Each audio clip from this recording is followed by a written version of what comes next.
Kembali bersama kami di editorial Media Indonesia. Di segmen ini kita telah terhubung dengan Jayadi Hanan, Direktur Eksekutif dari SMRC. Mas Jayadi, selamat pagi. Selamat pagi, Mas Egan.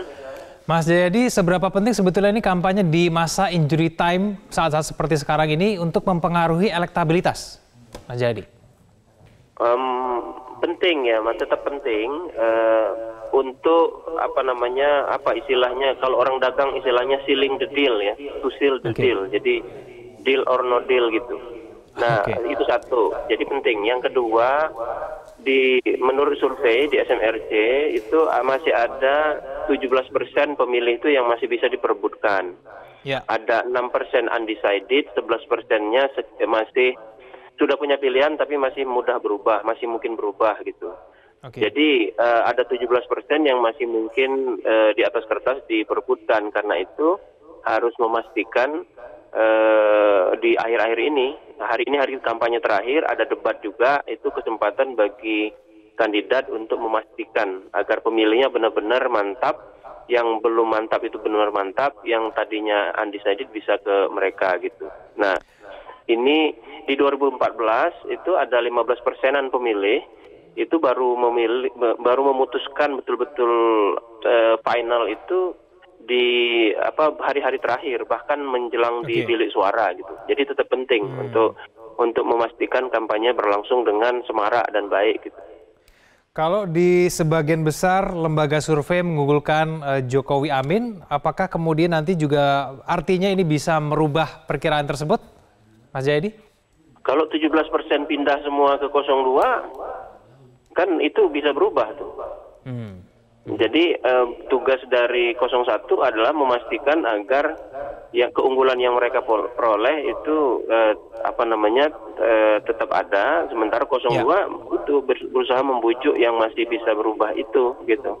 Oke, nah ini cara meyakinkan untuk undecided voters ini yang 17% ini, apakah bisa melalui debat nanti malam, Mas Jayadi? Salah satunya, apalagi kan para undecided, terutama yang 6% atau yang masih ragu-ragu, sekitar 11% itu kan salah satu faktor yang mempengaruhi mereka adalah faktor ekonomi. Terutama ekonomi yang terkait dengan kehidupan sehari-hari. Nah, kebetulan debat nanti malam kan soal ekonomi ya. Soal yang terkait langsung dengan kehidupan sehari-hari masyarakat. Ada tiga komplain atau kepedulian utama masyarakat itu soal ekonomi itu. Satu soal kemiskinan, dua soal pengangguran, tiga soal kesenjangan antar kelompok ekonomi dalam masyarakat atau kesenjangan ekonomi.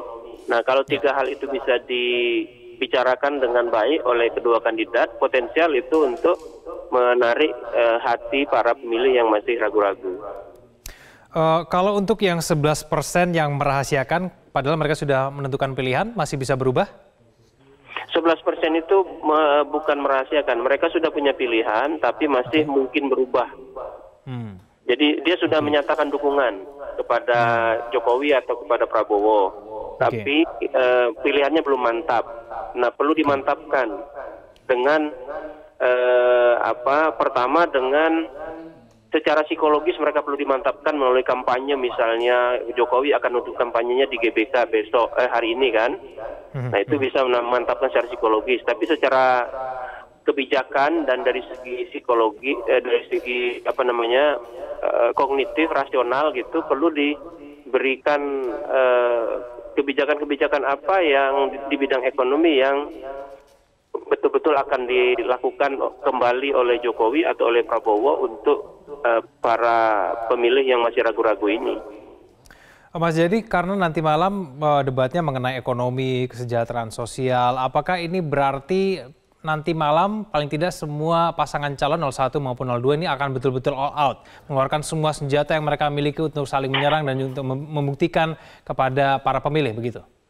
Dugaan saya begitu, karena ini kan isu yang memang menjadi perdebatan utama, paling tidak secara retorik ya, menjadi perdebatan utama. Kritik dari 02 kepada 01 kan banyak di bidang ekonomi, terutama soal angka kemiskinan, pengangguran, dan kesenjangan gitu kan, termasuk harga barang kebutuhan pokok. Sementara kubu 01 juga yang diandalkan utama adalah program-program di bidang ekonomi, infrastruktur, layanan pendidikan, dan kesejahteraan sosial ya. Jadi tugas 01 adalah menunjukkan bahwa misalnya pertumbuhan ekonomi itu bukan dasmu gitu kan, itu ada yang disampaikan oleh 02. Apa yang harus dilakukan dan ke depan untuk memperbaiki situasi yang masih mungkin kurang gitu. Sebaliknya 02 harus sekali lagi nggak bisa cuma bilang pertumbuhan ekonomi kita buruk, tapi solusinya apa gitu yang lebih baik dari 01. Terakhir, Mas Jayadi, selain debat, ini cara lain yang bisa dimanfaatkan oleh 01 maupun 02 untuk meyakinkan pemilih lewat mana? Ya, kampanye di bagian akhir ini secara psikologis. Itu kan untuk memperkuat rasa psikologis. Misalnya, kalau di GBK itu penuh banyak sekali dan bisa menyaingi Prabowo pada 7 April lalu, itu akan memberikan efek psikologis. Nah, terakhir jangan lupa, pemilu itu terjadinya di TPS kan gitu. Jadi para kandidat harus mastiin bahwa para pemilihnya betul-betul datang ke TPS. Jadi yang paling penting di hari-hari terakhir itu adalah get out to vote gitu. Harus keluar dan datang ke TPS untuk memilih. Karena tanpa itu tidak ada gunanya. Oke, baik Mas Jayadi Hanan, terima kasih telah bergabung sama kami di editorial Media Indonesia. Selamat pagi Mas Jayadi. Selamat pagi. Pemirsa jangan kemana-mana, kami akan kembali usai jeda berikut ini.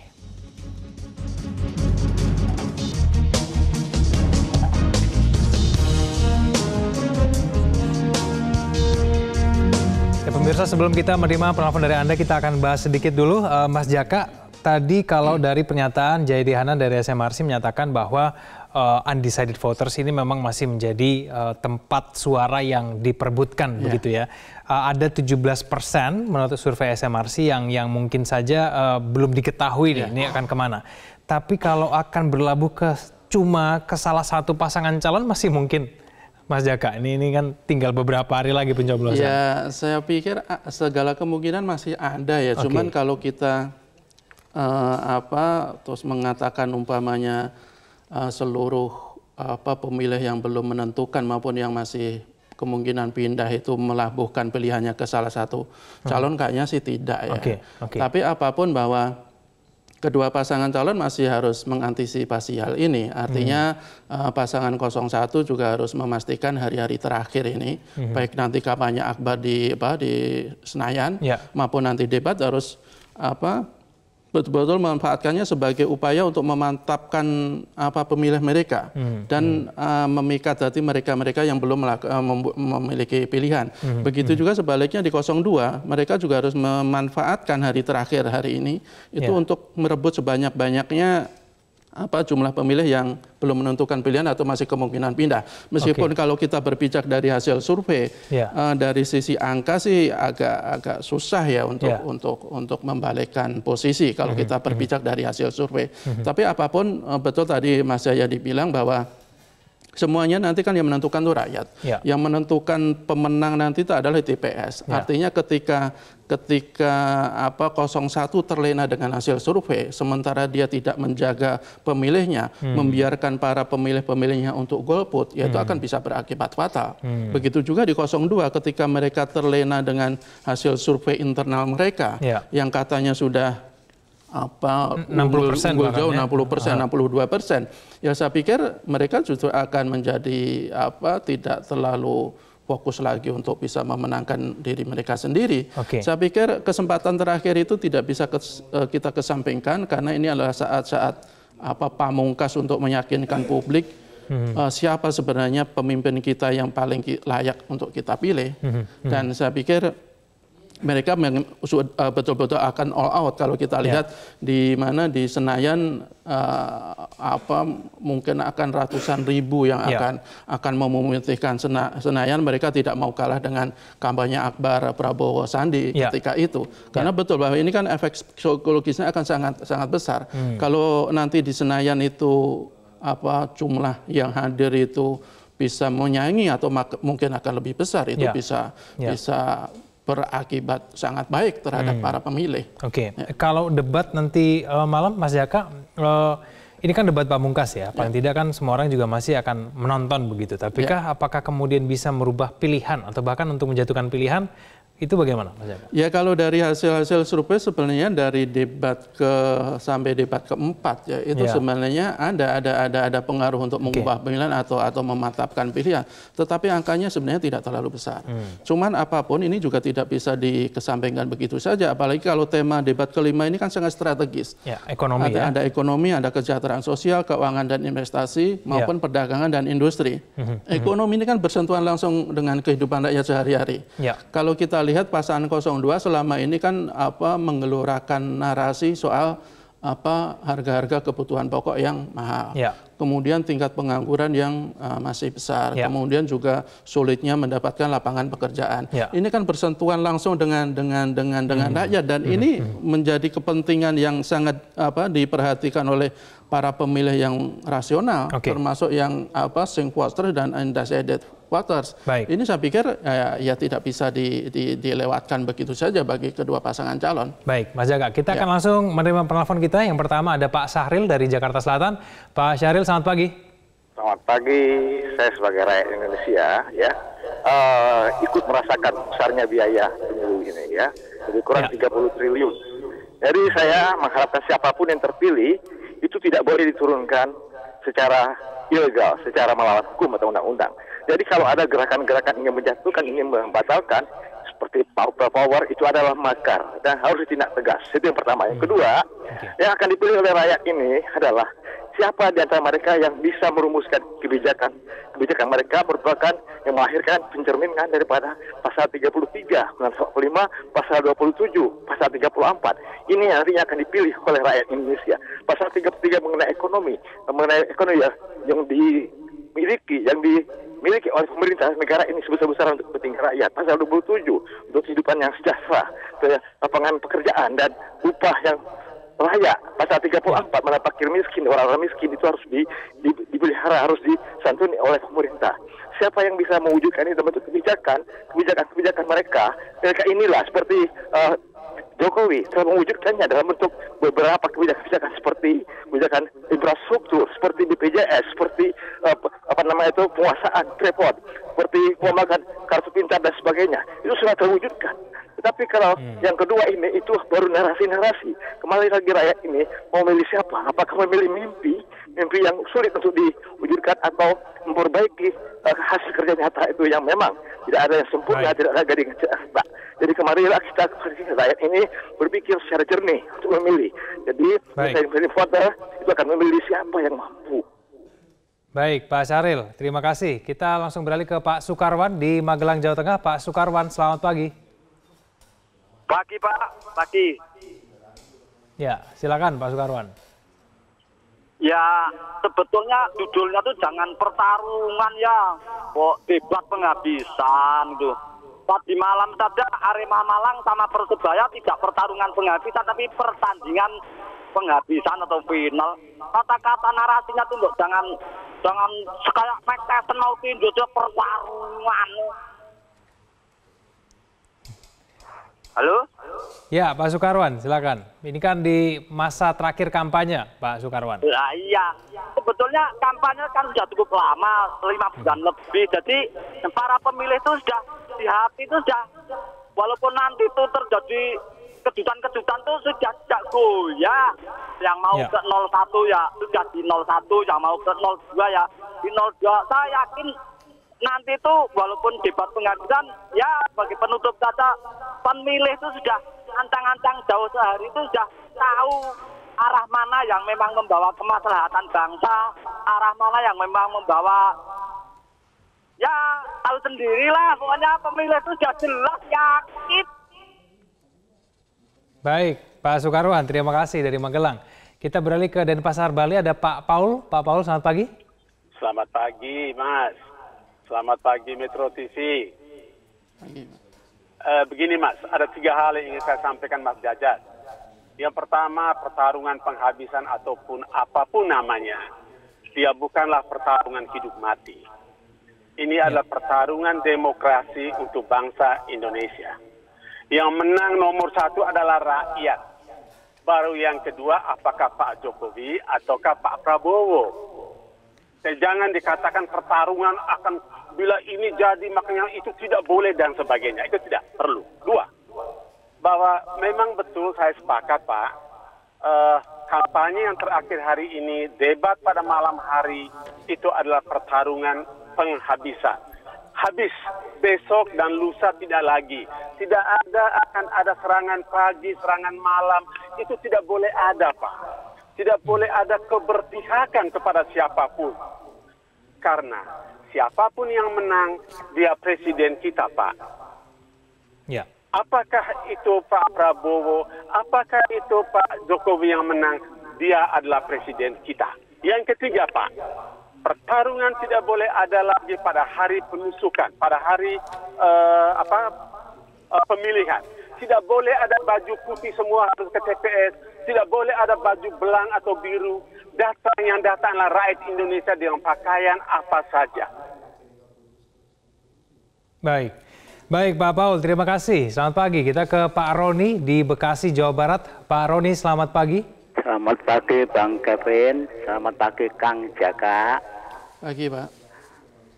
Menurut saya pada hakikatnya pemilihan presiden adalah kontes atau lomba kebesaran jiwa. Siapa yang paling besar jiwanya, insya Allah dialah yang bakal terpilih, bakal yang dipilih oleh rakyat. Jadi waktu kampanye, waktu debat tidak emosional, serba santun, sabar, itulah yang dikehendaki oleh rakyat. Ada hukum alam berbunyi, siapa yang baik akan kelihatan, siapa yang jelek akan ketahuan. Hukum alam atau sunatullah bahasa agamanya. Kalau orang Jawa daerah Solo bilang, becik ketitik, olo ketoro. Orang Jawa Tengah bagian barat bilang, bener katenger, ala ketara, gitu loh. Terima kasih. Baik, Pak Roni, selamat pagi. Pemirsa, jangan kemana-mana, kami akan mulai membahas mengenai penelpon kita tadi. Kami akan kembali usai jeda berikut ini.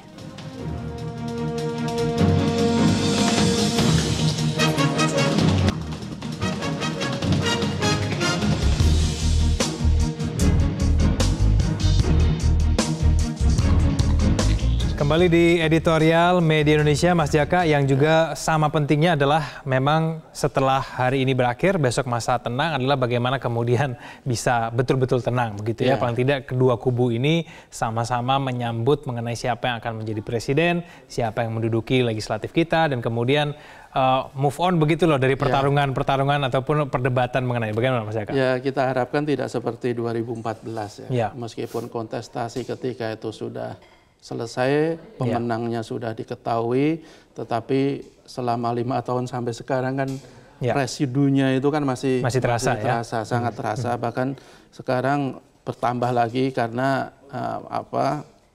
pasangan calon yang berkontestasi kayak semacam dalam tarung ulang ya. Dan kita berharap nanti tadi betul Pak Roni atau Pak Paul tadi bahwa ya kita harus menganggap pilpres atau pileg ini sebagai kontestasi kebesaran jiwa. Artinya tidak hanya para calon yang kita tuntut untuk menunjukkan kebesaran jiwa, tetapi juga partai-partai pendukung, para relawan pendukung, simpatisan maupun rakyat secara keseluruhan. Bahwa pilpres atau pemilu legislatif itu kan hanyalah sebuah pertarungan perbedaan. Tetapi sebenarnya kan tujuannya kan sama. Baik 01, 02 itu kan tujuannya sama-sama ingin membangun bangsa Indonesia. Mungkin caranya yang berbeda. Tetapi dalam hati mereka sih kita yakin bahwa mereka ya tidak ingin menghancurkan Indonesia. Mereka ingin tetap memesejahterakan rakyat Indonesia. Dan ya kembali lagi sekarang ke pemilih, ke rakyat, siapa yang mereka anggap paling layak untuk memimpin negara kita 5 tahun ke depan.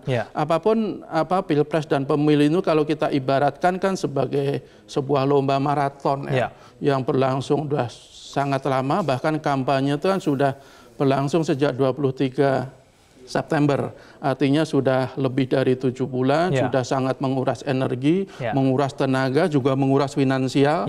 Kalau nanti hasilnya kita tidak mendapatkan pemimpin yang betul-betul hebat, betul-betul kredibel dan berintegritas, ya akan sangat kita sayangkan. Apalagi dana yang harus dikeluarkan pemerintah kan luar biasa besar, hampir sekitar 25 triliun.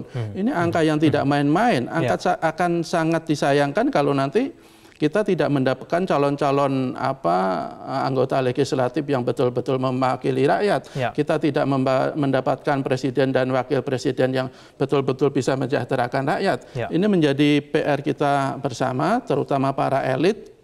Di masa tenang kita berharap semua pihak betul-betul menjaga ketenangan, jangan lagi memancing-mancing dengan narasi-narasi yang menakutkan, narasi-narasi yang penuh kebohongan dan fitnah, sehingga tetap memanaskan suasana, karena kita masa tenang ini kan sebenarnya ingin mendinginkan suasana.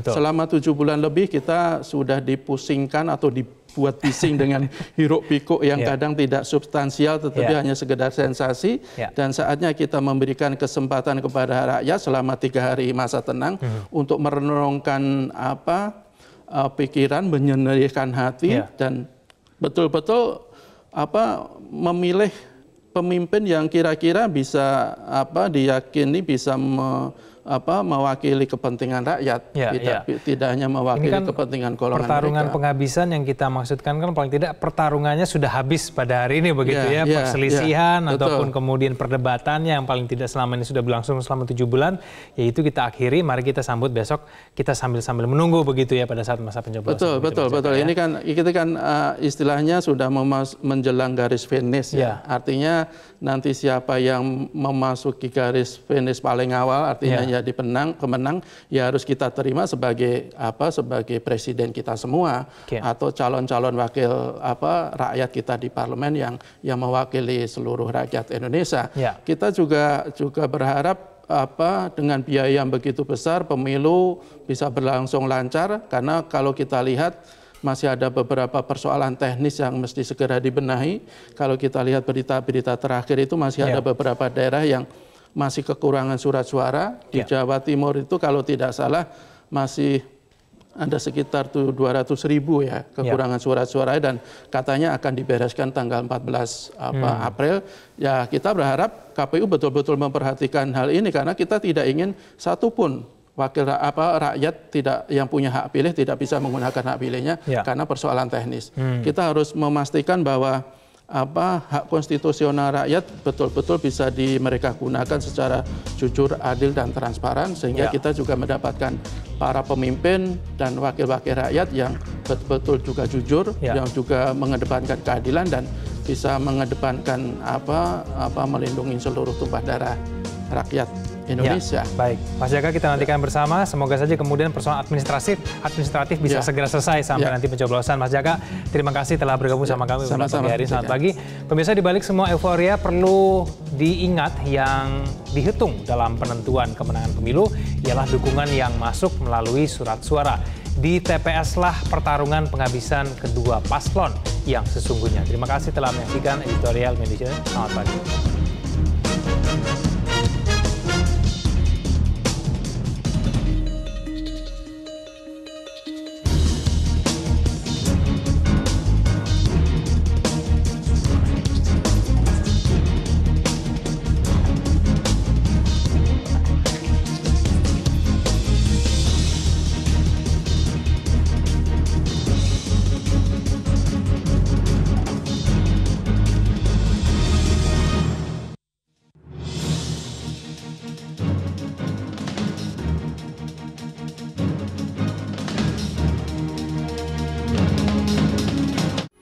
Metro TV, knowledge to elevate.